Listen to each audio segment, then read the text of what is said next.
Hello, English learners, and welcome to another great podcast with EnglishPod. My name is Marco. And I'm Erica. And today we have another really great lesson for you, elementary lesson. That's right, and it's another lesson about money. We have no money here at EnglishPod. We are in debt here. In debt. Yes. Okay, in debt. So what does that mean? Why don't you tell us?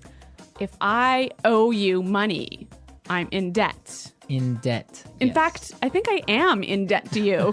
You owe me $2.50 for a Coke Zero today. That's true.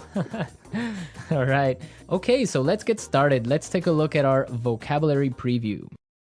Vocabulary preview. We have 2 words today in our vocabulary preview, and the first one is recession. Recession. Recession. Recession. So, recession. Everyone's talking about it right now, and what does it mean? I don't know. That's your job. I don't know. I really don't know. Why don't you tell me, Erica, because this isn't my topic for today. Okay. Recession is a period of time when the economy of a country is doing badly. In a recession, the country is making less money. That's true. So maybe we can give a few examples of things that happen in a recession to show the meaning of this a little bit better. Right. So, for example, in a recession, many people lose their jobs. Because companies might close or go bankrupt. Exactly. And also, people start spending less money. That's true. And the stock prices of companies fall pretty drastically. Yeah, they fall a lot, hey? Yeah. And that's what's going on now in the United States. Very true. Okay, so let's take a look at our second word, and it has to do with recession. It's broke. Broke. Broke. I'm broke. Broke. It means that you have no money. You're broke. I'm broke. Right, so these are our 2 words for vocabulary preview today, and you're going to hear them in the dialogue. This dialogue is about a man who is in debt. He's broke. Let's find out what happens. Johnny, what can I do for you? Mr. Corleone, I'm really sorry to trouble you, but I need your help.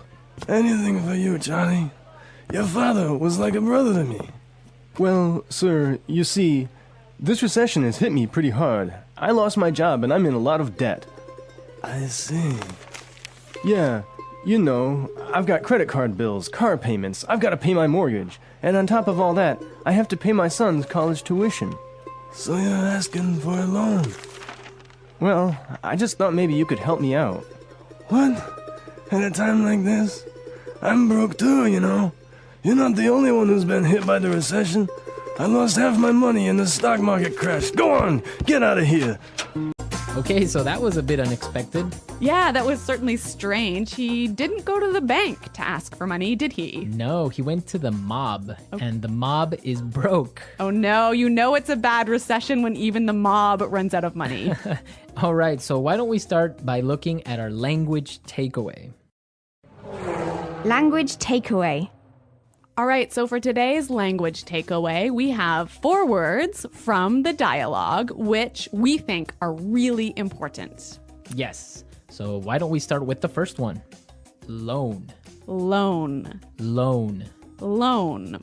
So Erica, tell us about a loan. What is a loan? Okay, when you borrow money, you get a loan. A loan, yes. Not to be confused with alone, like by myself. No, so this is L-O-A-N. Loan. Right. Okay, great. Let's take a look at our second word, mortgage. Mortgage. Mortgage. Mortgage. Now, this is very common. I'm sure many of you have mortgages. What is a mortgage? A mortgage is a type of a loan. Basically, it's a loan that helps you to buy a house. A house or a property. Yeah. So this is a funny word. I mean, there's this strange mortgage with a T.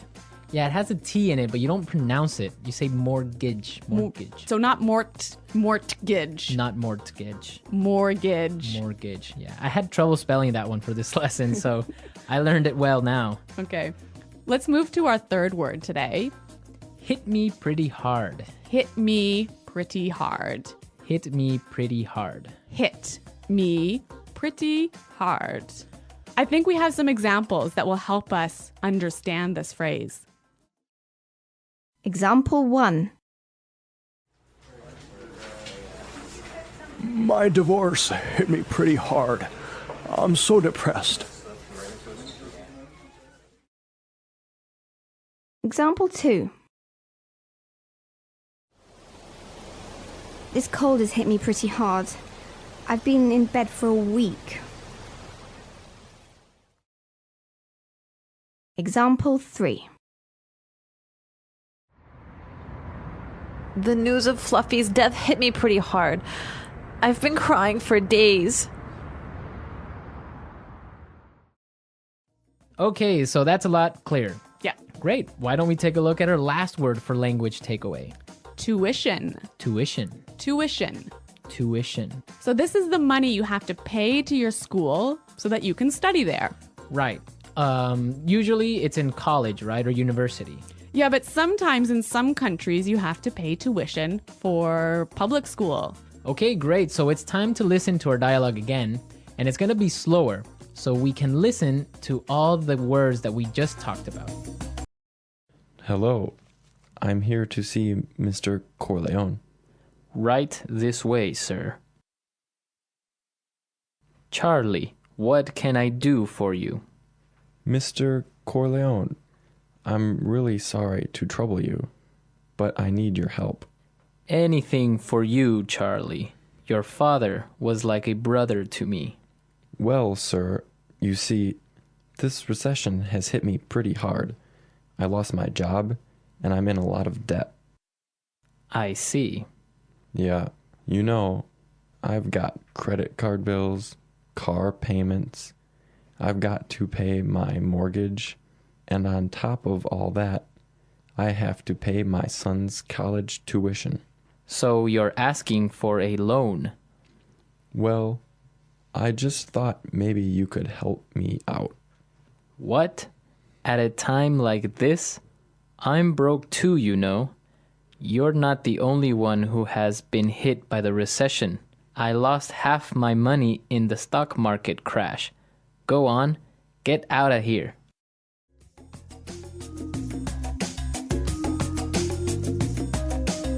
Okay, so I think a lot of the key language we just talked about is a lot more clear now.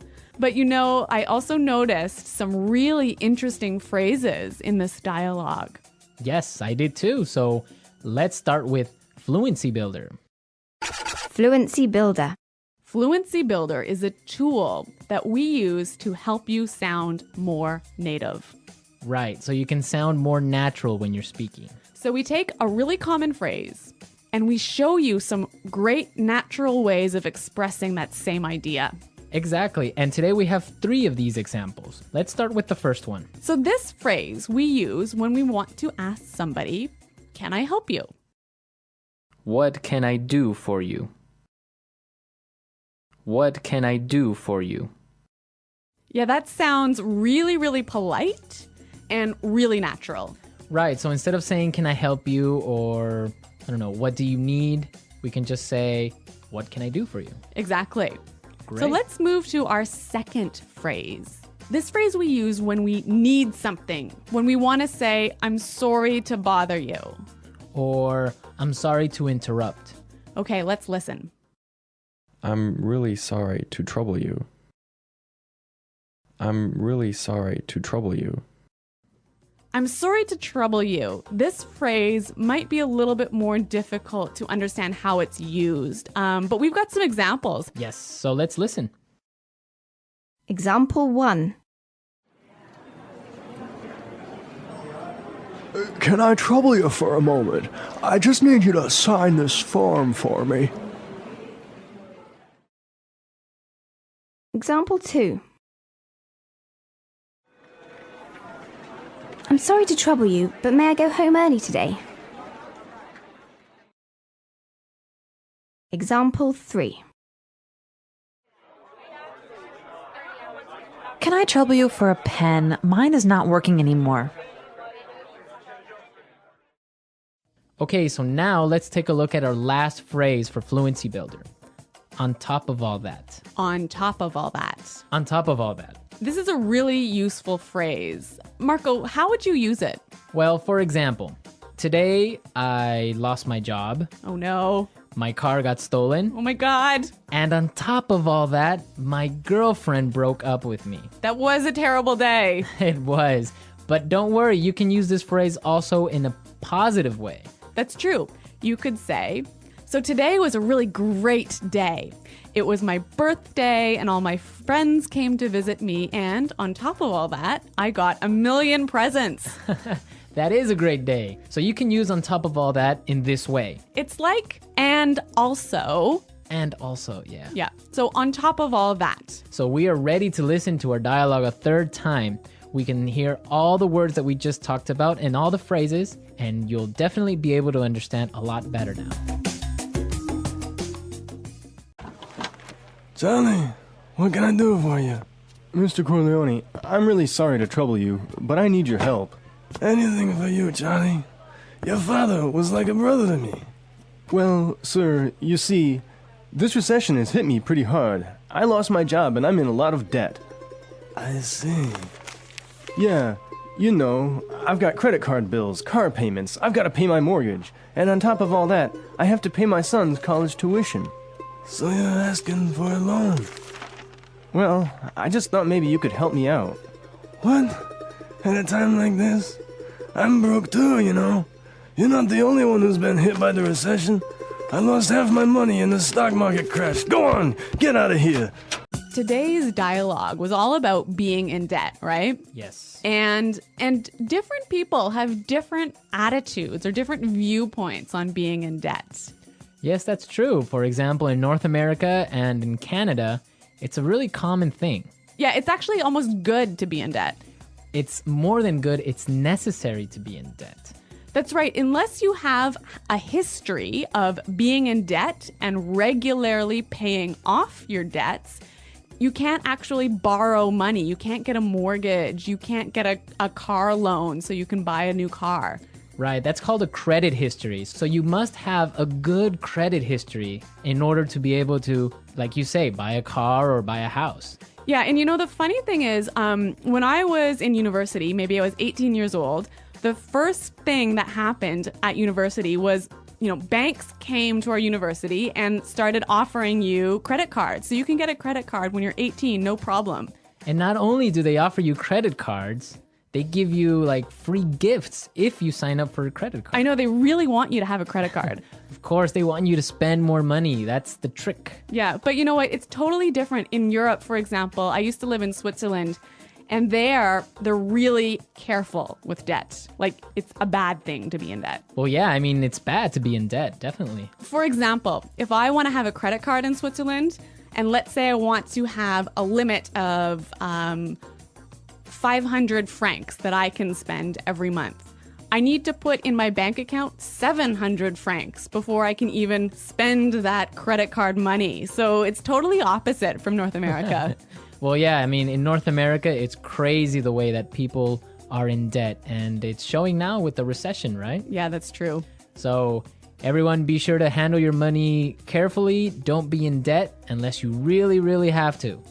Good financial advice from EnglishPod. EnglishPod Financial Advising Service. Okay, everyone, thanks for listening. Now remember, if you have any questions or comments, please visit our website at englishpod.com. Right, Erica and I are always there to answer all the questions, and we really like to receive comments and suggestions from all our users, so be sure to go and leave us your comments. Okay, Marco, it's been fun. Yes, it has, but sadly we have to go now, so until next time, it's Goodbye. bye.